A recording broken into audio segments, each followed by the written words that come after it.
Bismillahirrahmanirrahim. Assalamualaikum warahmatullahi wabarakatuh. Alhamdulillah hamdan katsiran thayyiban mubarakan fihi kama yuhibbu rabbuna wa yarda. Asyhadu an la ilaha illallah wahdahu la syarikalah wa asyhadu anna Muhammadan 'abduhu wa rasuluh. Allahumma salli wa sallim ala sayyidina Muhammadin wa ala alihi wa ashabihi ajma'in. Rabbi shrah li sadri wa yassir li amri wahlul 'uqdatam min lisani yafqahu qawli, amma ba'du.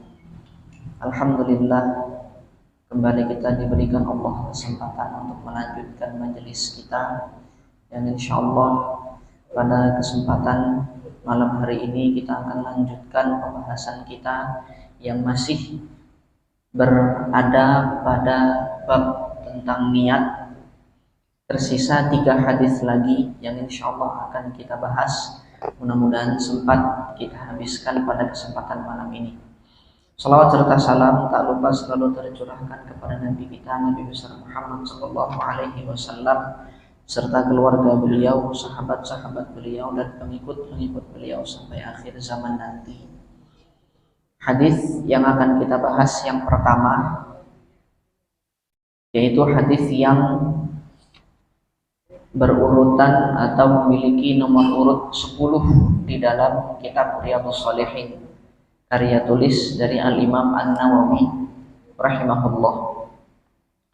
Diriwayatkan dari sahabat yang mulia Abu Hurairah radhiyallahu anhu.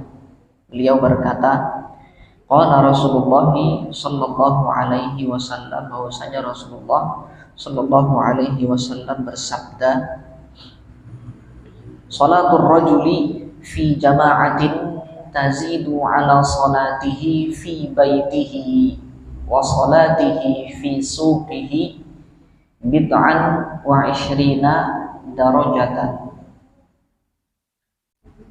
Hadis ini sejatinya berbicara tentang fadilah atau keutamaan sholat berjamaah di masjid, yang kemudian dicantumkan oleh Al-Imam An-Nawawi di dalam bab tentang niat ini, karena fadilah yang Allah sediakan untuk sholat berjamaah ini nanti akan kita singgung di sini. Baru bisa didapatkan ketika dia atau siapapun yang berjalan menuju ke masjid dengan niat ikhlas karena Allah Subhanahu wa taala untuk melakukan ibadah sholat, bukan dengan niat apapun. Masih ada hubungannya sebenarnya dengan niatnya. Sejatinya hadis ini berbicara tentang fadilah sholat berjamaah. Sholatnya seseorang secara berjamaah lebih baik fadilahnya, lebih banyak fadilahnya dibanding sholatnya dia di rumahnya sendiri. Artinya jamaah yang dimaksud di sini adalah jamaah di masjid, karena Rasulullah Shallallahu Alaihi Wasallam membandingkan antara sholat jamaah ini dengan sholat di rumah. Di sini jelas Rasulullah mengatakan dibandingkan dengan sholatnya di rumahnya sendiri. Artinya jamaah yang dimaksud dalam hadis ini adalah jamaah di masjid. Meskipun di rumah kita juga bisa melakukan sholat berjamaah, ada juga pahalanya, ada juga fadilahnya. Sholat berjamaah yang kita lakukan di rumah lebih baik daripada sholat sendiri yang kita lakukan di rumah. Dan sholat berjamaah yang kita lakukan di masjid lebih baik dan lebih besar pahalanya dibandingkan sholat berjamaah yang kita lakukan di rumah. Terkait sholat berjamaah ini, kita akan singgung pendapat fikih dulu dari beberapa mazhab para ulama fikih, bahwasannya penting untuk kita ketahui pendapat-pendapat para ulama terkait sholat berjamaah ini. Yang pertama adalah pendapat dari Imam Malik radhiyallahu rahimahullah, bahwasannya sholat berjamaah ini hukumnya adalah fardu kifayah. Artinya di dalam suatu kampung atau suatu perkumpulan, ketika sholat berjamaah di masjid ini sudah dilakukan oleh beberapa orang, maka kewajibannya akan gugur bagi orang-orang yang lain. Cukup satu shaf misalkan didirikan sholat berjamaah di masjid, maka penduduk yang lain yang tidak ikut sholat berjamaah di masjid sudah gugur kewajiban baginya. Itu pendapatnya Imam Malik rahimahullah. Beliau punya murid yaitu Imam Syafi'i, berpendapat agak berbeda. Kalau Imam Syafi'i berpendapat sholat berjamaah di masjid ini hukumnya sunnah muakkadah. Sunnah muakkadah ini hukum yang ada di antara wajib sama sunnah. Jadi ada hukum yang ditetapkan lagi oleh Imam Syafi'i, tidak sampai kepada derajat wajib, tapi tidak sampai juga turun kepada derajat sunnah, yaitu pertengahan di situ yang kemudian beliau berikan istilah dengan sunnah muakkadah. Artinya baik bagi kita untuk melakukan sholat berjamaah di masjid. Hanya saja kalau kita ingin melakukan sholat di rumah masing-masing, itu juga tidak ada dosanya, tidak berdosa bagi kita kalau kita melakukan sholat di rumah masing-masing, baik secara berjamaah ataupun secara sendiri. Boleh kita lakukan di rumah masing-masing, tetapi bagi seorang mukmin, seorang yang beriman, tentunya kita lebih mengejar atau lebih mengincar derajat pahala yang lebih besar dibandingkan derajat pahala yang lebih kecil, kan seperti itu. Sebagai seorang mukmin tentu kita mengejar derajat pahala yang lebih besar. Kemudian Imam Syafi'i punya murid Imam Ahmad bin Hanbal, punya pendapat yang agak berbeda lagi. Imam Ahmad bin Hanbal berpendapat fardu ain atau wajib hukumnya bagi siapapun, bagi laki-laki, mohon maaf bukan bagi siapapun, bagi kaum laki-laki wajib hukumnya untuk melakukan sholat 5 waktu berjamaah di masjid. Artinya menurut pendapat Imam Ahmad ini, seorang laki-laki akan berdosa apabila melakukan sholat 5 waktu di rumahnya masing-masing. Kalau tidak di masjid, maka dia akan berdosa, kecuali ada uzur yang menyebabkan dia untuk tidak sholat berjamaah di masjid. Misalkan hujan, atau sakit, atau ketiduran, tidak sempat bangun ketika azan. Kalau ada uzurnya, tidak masalah sholat sendirian di rumah atau berjamaah di rumah, tidak masalah. Tetapi hukum asalnya menurut mazhab Imam Ahmad bin Hanbal, hukum asalnya sholat berjamaah di masjid ini adalah wajib. Kalau pendapatnya Imam Syafi'i tadi, meskipun tidak ada uzur, kita hanya ingin saja ya sudah sholat di rumah saja, meskipun tidak ada uzur, tidak masalah, karena tidak sampai kepada derajat wajib. Allahu a'lam bis-shawab.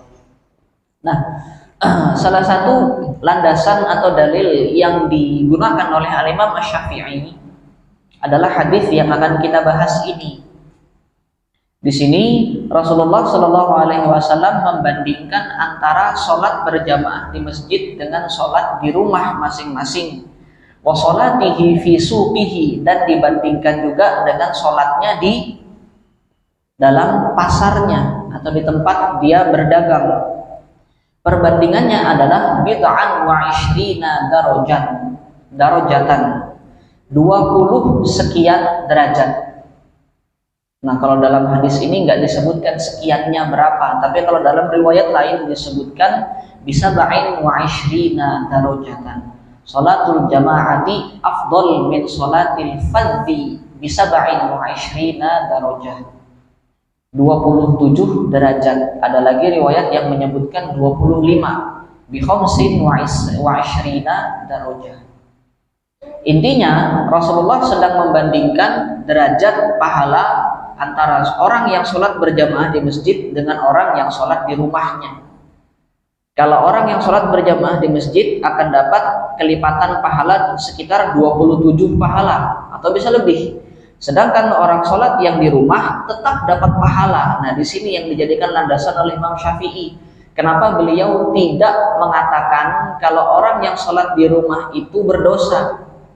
Kenapa beliau mengatakan kalau sholat berjamaah di masjid itu tidak sampai kepada derajat wajib? Karena Rasulullah di dalam hadis ini tetap menetapkan pahala bagi orang yang sholat di rumahnya dan sholat di pasarnya, meskipun derajat pahalanya lebih sedikit daripada orang yang sholat berjamaah di masjid. Kalau Rasulullah tetap menetapkan derajat pahala bagi orang yang sholat di rumahnya sendiri, maka itu mengindikasikan bahwasannya sholat 5 waktu di rumah masing-masing tidak ada konsekuensi dosa, bahkan ada pahalanya, meskipun pahalanya sedikit dibandingkan yang sholat berjamaah di masjid. Apa yang menjadi sebab sholat berjamaah di masjid ini mendapatkan pahala yang berlipat-lipat? Ternyata di dalam redaksi yang selanjutnya akan dijelaskan oleh Rasulullah akan ada beberapa pahala atau beberapa bentuk ibadah yang bisa dilakukan oleh seseorang yang sholat di masjid tapi tidak bisa dilakukan oleh seseorang yang sholat di rumahnya masing-masing. Yang pertama, wadzalika anna ahadahum idza tawaddaa fa ahsanal wudu'a. Yang demikian itu dikarenakan apabila salah seorang di antara kita berwudu terus kemudian memperbaiki kualitas wudunya. Ini masih bisa ini. Orang yang sholat di rumah, orang yang sholat di masjid sama-sama masih bisa mendapatkan pahala ini. Tsumma atal masjida la yanhazuhu illa sholatu la yuridu illa sholata. Kemudian dia pergi menuju ke masjid yang mana dia tidak meniatkan apapun kecuali sholat di masjid. Nah, ini yang berkaitan dengan niat tadi yang saya singgung di awal tadi, bahwasanya hadis ini sejatinya berbicara tentang fadilah sholat berjamaah tetapi tetap menyinggung tentang lurusnya niat. Dia tidak berniat apapun kecuali melakukan sholat di masjid, tidak menginginkan apapun kecuali sholat di masjid. Berbeda halnya kalau misalkan ada orang yang wudhu, selesai wudhu terus kemudian keluar dari rumah, keluar dari rumah dengan tujuan untuk misalkan jajan pentol. Misalkan di samping masjidnya ada orang jualan pentol, mau berniat untuk jajan pentol di situ, sekalian sholat berjamaah. Ini derajat pahalanya beda dengan orang yang memang keluar dari rumah dengan tujuan murni untuk melakukan sholat. Artinya niat untuk sholatnya ini bukan niat sampingan, tetapi niat utama dia keluar dari rumah untuk menuju masjid tadi dalam rangka untuk melakukan sholat. Lam yakhtu khutwatan illa rufi'a lahu biha darajatun wa hutta anhu biha khati'atun. Dia tidak melangkahkan satu langkah pun kecuali Allah akan angkat derajatnya satu langkah untuk mengangkat satu derajat dan satu langkah untuk menjatuhkan dosa. Ini yang tidak bisa didapatkan oleh orang yang sholat di rumah.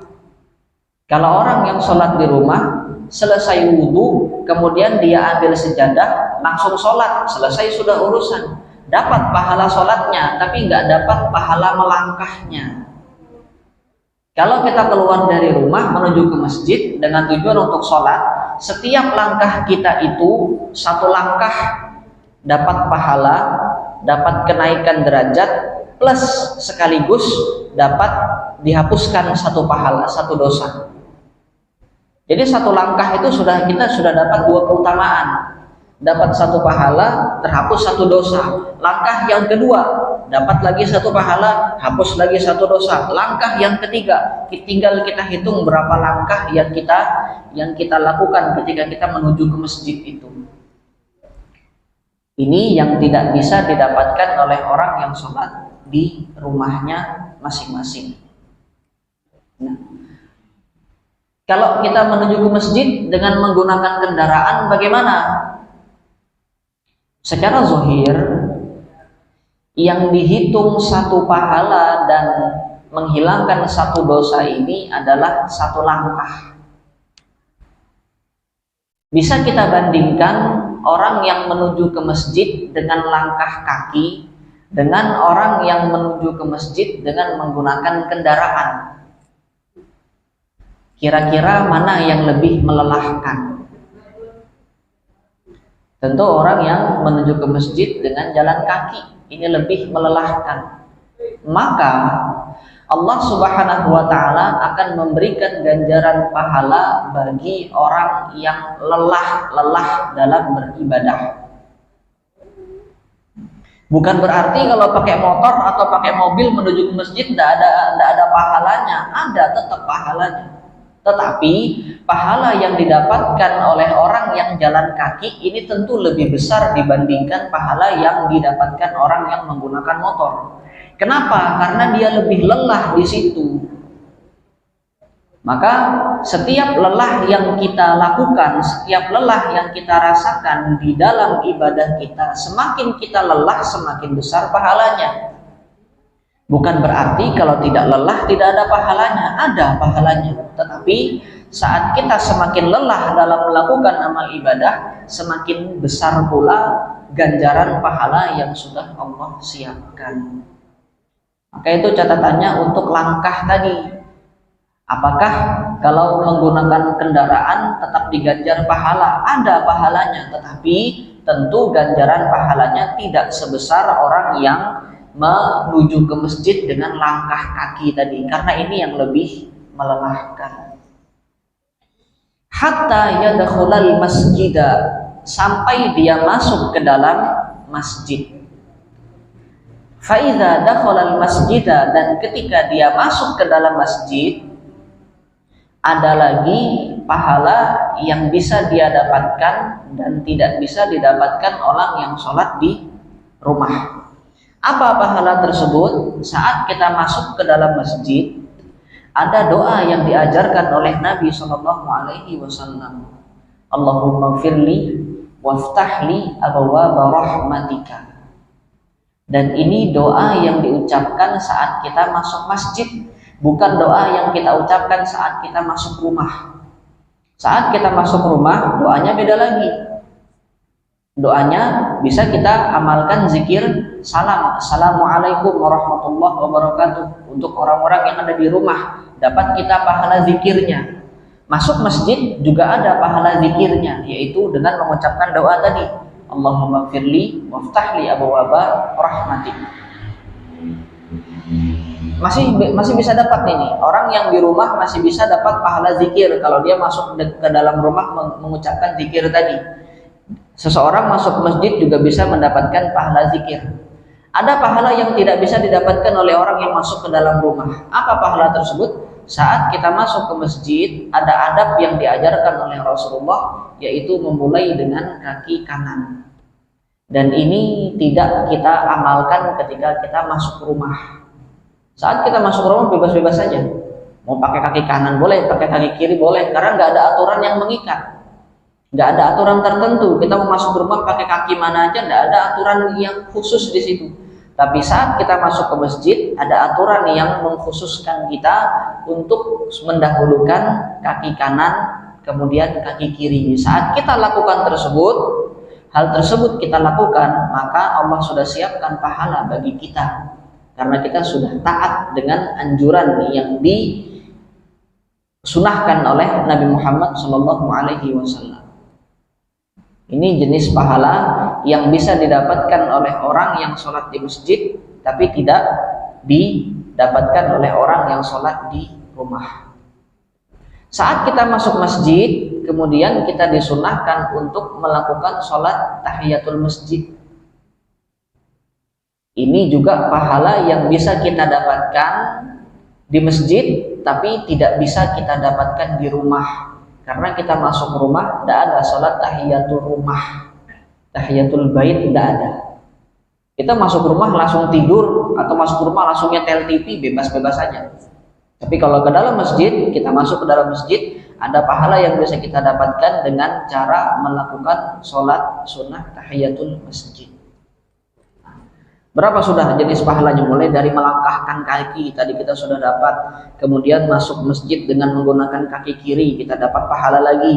Kemudian sholat sunnah tahiyatul masjid, sudah dapat pahala lagi. Minimal 3 pahala ini yang tidak bisa kita dapatkan saat kita sholat di rumah.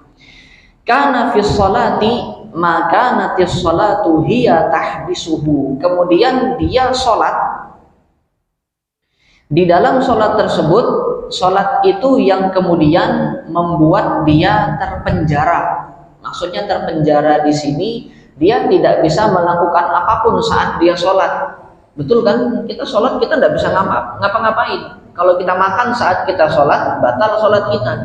Kalau kita ngobrol saat kita sholat, batal sholat kita. Artinya, saat kita sholat, kita ini seolah-olah terpenjara dengan ibadah sholat kita ini. Kita tidak boleh melakukan perbuatan-perbuatan di luar amaliyah sholat. Nah, pahala yang berikutnya, wal malaikatu yusalluna ala ahadikum madama fi majlisihi alladhi shalla fihi. Dan para malaikat akan senantiasa berdoa untuk kita saat kita masih berada di tempat duduk yang kita gunakan untuk sholat. Ini tidak kita dapatkan saat kita berada di rumah. Selesai kita sholat di rumah, misalkan Assalamualaikum warahmatullahi wabarakatuh, Assalamualaikum warahmatullahi wabarakatuh, kita zikir, dapat pahala zikir, tapi nggak dapat doa dari malaikat tadi. Meskipun di rumah kita ada malaikatnya, di rumah juga ada malaikat, di masjid juga ada malaikat, tetapi doanya malaikat ini untuk kita adalah saat kita berada di masjid dan kita tetap berada di tempat duduk kita yang kita gunakan untuk sholat itu tadi. Makanya kalau kita selesai sholat, jangan buru-buru keluar. Kita sholat di masjid misalkan, imamnya berzikir, kita ikuti zikirnya. Imamnya berdoa, kita ikuti doanya sampai selesai. Karena ketika kita berzikir, kita dapat pahala zikir. Ketika kita duduk di tempat duduk kita yang kita gunakan untuk sholat, kita terus mendapatkan doa dari malaikat. Apa bunyi doanya? Yaquluna Allahumma rahamhu, Allahumma gfir lahu, Allahumma tub alaihi, ma lam yu'dhi fihi, ma lam yuhdith fihi. Ya Allah, berikanlah, limpahkanlah rahmat untuk orang ini. Ya Allah, limpahkanlah ampunan untuk orang ini. Ya Allah, terimalah taubat orang ini selama dia tidak menyakiti orang lain, selama dia tidak melakukan dosa-dosa yang besar. Malam yuhdits fihi, dosa-dosa yang hadas, dosa-dosa yang derajatnya itu besar. Nah, doa ini akan senantiasa diucapkan oleh malaikat saat kita masih berada di masjid, di tempat di mana kita sholat. Nah, makanya di rumah saya itu ada langgarnya baru jadi. Di situ ada mbah-mbah. Kita manggilnya mbah di situ karena memang sudah lumayan sepuh beliau.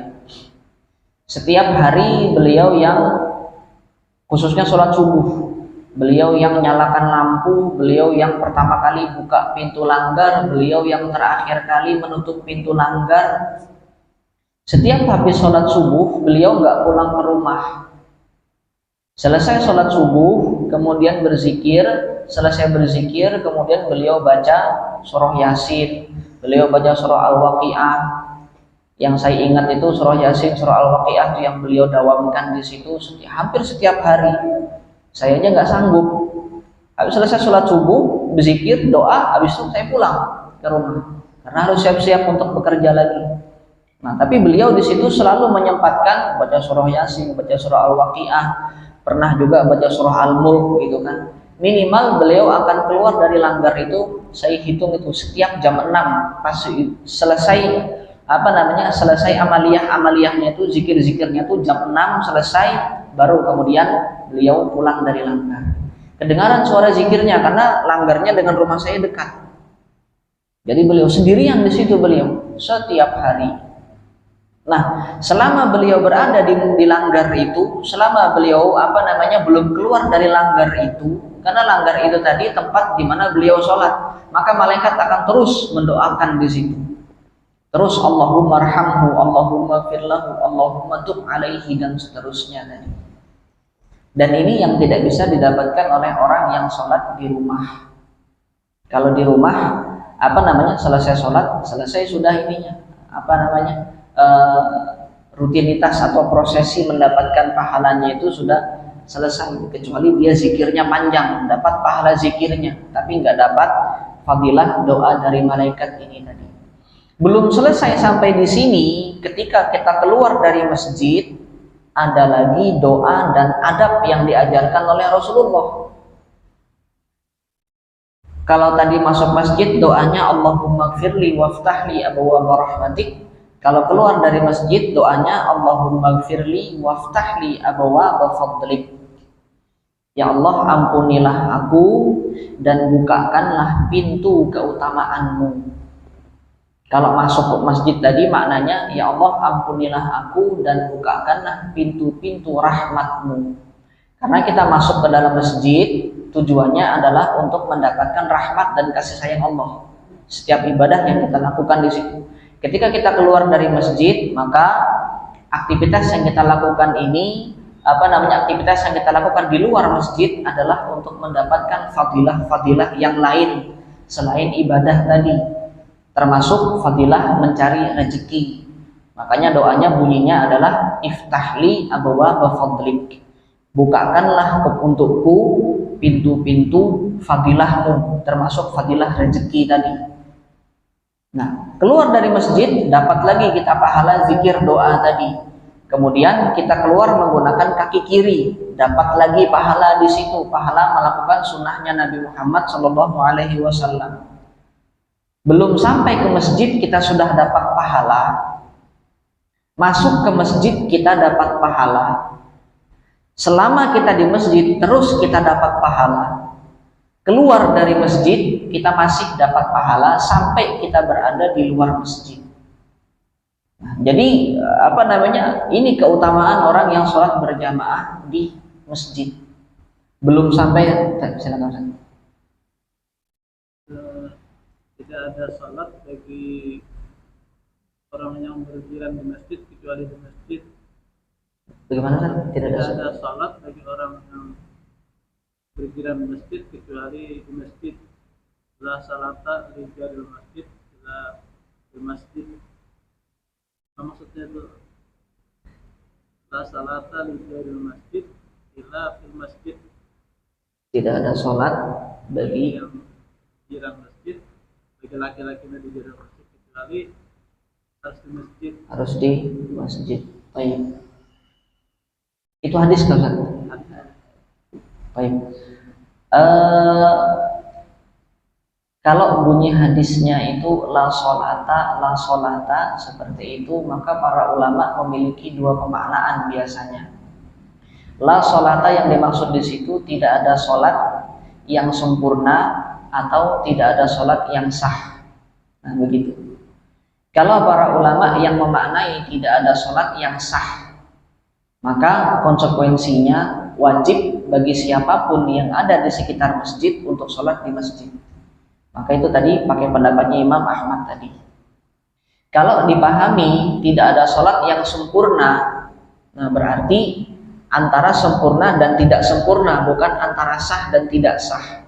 Kalau dipahami tidak ada sholat yang sempurna, maka konsekuensinya sholat di masjid tadi, meskipun bagi orang yang ada di sekitar masjid ini hukumnya tidak sampai kepada derajat wajib. Laki-laki.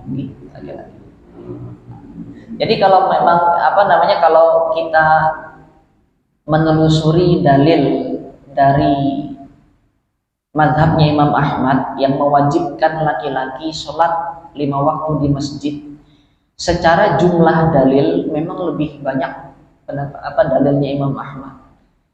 Yang hadis yang isinya Rasulullah berazam untuk membakar rumah-rumah orang-orang yang tidak pergi ke masjid. Nah, itu juga dijadikan landasan oleh Imam Ahmad. Kalau memang keinginan Rasulullah adalah membakar, berarti dia konsekuensinya sholat di rumah itu tidak boleh, kan gitu. Sholat di rumah itu haram. Maka kemudian Imam Ahmad mengambil pendapat, berarti sholat di masjid itu hukumnya wajib, seperti itu. Untuk laki-laki. Kalau untuk perempuan, hadisnya bunyinya ini khusus untuk untuk kaum perempuan, la tamna'u ima Allahi masajidallahi wa buyutuhunna khairun lahunna.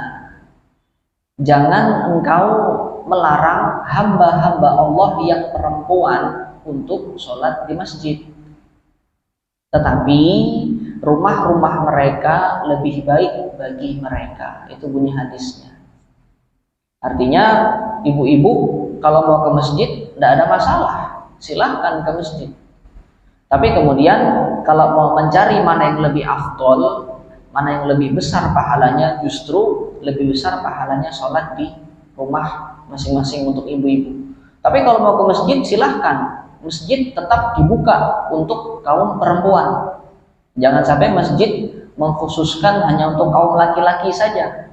Mentang-mentang yang wajib ke masjid ini adalah kaum laki-laki, maka tidak disediakan tempat untuk kaum perempuan. Nah, jangan juga seperti itu. Tetap disediakan tempat untuk kaum perempuan, bagi ibu-ibu, bagi saudari-saudari kita yang mau sholat di masjid, tetap kita persilahkan.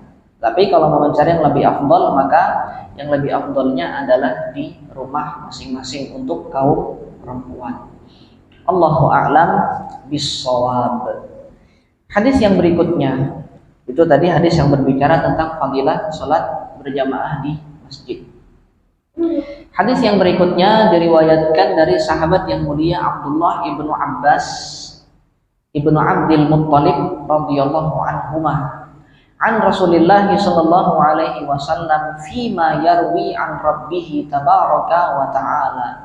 Dari Rasulullah sallallahu alaihi wasallam yang beliau meriwayatkan dari Tuhannya tabaraka wa ta'ala. Artinya hadis ini merupakan salah satu dari golongan hadis qudsi, yaitu hadis yang langsung diriwayatkan dari Allah Subhanahu wa taala.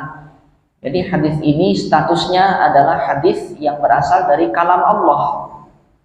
Meskipun dia bukan bukan Al-Qur'an. Kalam Allah selain Al-Qur'an, yaitu hadis qudsi. Apa bunyinya? Qala innallaha katabal hasanati wasayyi'at tsumma bayyana dzalika. Sesungguhnya Allah Subhanahu wa taala telah menetapkan perbuatan-perbuatan baik dan perbuatan-perbuatan buruk. Itu sudah ada aturannya. Yang baik itu apa, yang buruk itu apa. Tsumma bayyana dzalika. Kemudian Allah akan jelaskan pada di dalam kitab Allah, mana yang perbuatan baik, mana yang perbuatan buruk.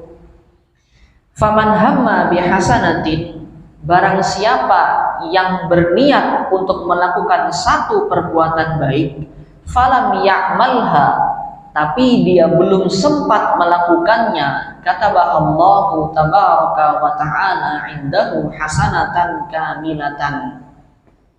Allah akan mencatatkan baginya satu pahala kebaikan yang sempurna. meskipun dia baru sempat meniatkan, belum sempat untuk mengamalkan, karena mungkin ada halangan-halangan. Ini pernah sudah kita jelaskan konsepnya kemarin. Wa in hamma biha fa'amilaha, tapi kalau dia berniat untuk melakukan kebaikan itu dan kemudian dia sempat melakukannya, fa'amilaha, katabahallahu azza wa jalla lahu 'indahu 'ashra hasanatin ila 700 dhi'fin ila ad'afin katsiratin. Maka Allah akan menuliskan baginya, mencatatkan baginya 10 ganjaran pahala. Kita berniat untuk melakukan kebaikan dan kita lakukan niat tersebut, maka Allah akan memberikan kita 10 ganjaran kebaikan sampai 700 kali lipat, sampai berkali-kali lipat banyaknya. Nah, jadi kalau kita berniat belum sempat melakukannya, kita dapat 1 pahala. Kalau kita sempat melakukannya, maka minimal Allah akan kasih kita 10 kebaikan. Karena setiap amal kebaikan itu akan Allah berikan ganjaran kelipatan 10. Apakah terbatas sampai 10? Ternyata tidak. Tergantung Allah rahmatnya ketika itu kepada kita, apakah berlipat-lipat atau tidak, kan seperti itu. Ketika Allah merahmati kita dengan rahmat yang berlipat-lipat, maka Allah akan melipat gandakan lagi pahalanya sampai ke 700, sampai berlipat-lipat pahalanya banyaknya. Makanya kita penting untuk selalu meminta rahmat kepada Allah setiap dalam proses sholat kita. Di antara duduk di antara 2 sujud, doa yang kita ucapkan adalah doa yang isinya meminta ampunan dan meminta rahmat. Rabbi firli warhamni, Rabbi firli, Rabbi firli, Rabbi firli warhamni wajburni wa'afini wa'fa'ani, dan seterusnya. Paling minimal yang kita minta adalah ampunan dan rahmat. Semakin sering kita minta kasih sayang kepada Allah, semakin berlipat-lipat kasih sayang Allah kepada kita. Sehingga saat kita melakukan 1 amal kebaikan, maka Allah akan berikan kelipatan pahala yang berlipat-lipat tadi. Tergantung rahmat Allah besarnya kepada kita, apakah berlipat-lipat ataukah tidak terlalu besar. Makanya penting bagi kita untuk selalu meminta rahmat kepada Allah. Itu tadi konsep pahala. Kemudian dilanjutkan dengan konsep dosa. Wa in hamma bisayyi'atin, kalau dia berniat untuk melakukan satu perbuatan buruk, falam ya'malha, tapi dia belum sempat melakukannya, katabahallahu 'indahu hasanatan kamilatan, maka Allah akan menuliskan baginya 1 amal, 1 pahala yang lengkap bagi dia. Ini dengan catatannya, ketika seseorang berniat melakukan suatu amal buruk, nanti ada penjelasannya di hadis yang berikutnya. Ada contoh kasusnya. Melakukan suatu amal buruk, kemudian dia tidak jadi. Dia berniat mencuri, tapi dia nggak jadi mencuri. Dilihat sebabnya apa? Apakah karena dia takut ketahuan sama warga, ataukah dia takut sama Allah? Kalau dia tidak jadi mencuri karena takut sama Allah, ini baru yang dapat 1 pahala tadi. Kalau dia tidak jadi mencuri, tapi yang jadi sebab itu karena dia takut sama warga, maka yang tidak dapat apa-apa. Dosa tidak dapat, pahala juga tidak dapat. Kan seperti itu.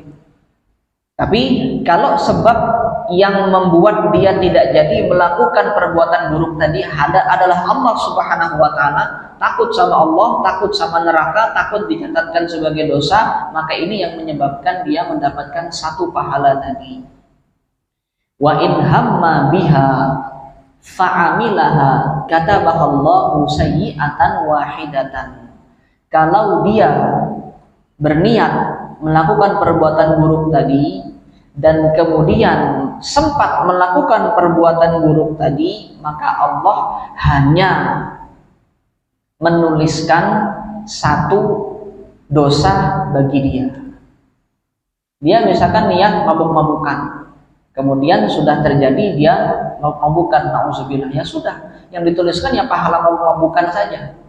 Kalau dia mabuk-mabukan sambil membunuh, baru ada 2 dosa di situ, dosa mabuk-mabukan sama dosa membunuh. Kalau dia mabuk-mabukan, membunuh, mencuri, ada 3 dosa di situ.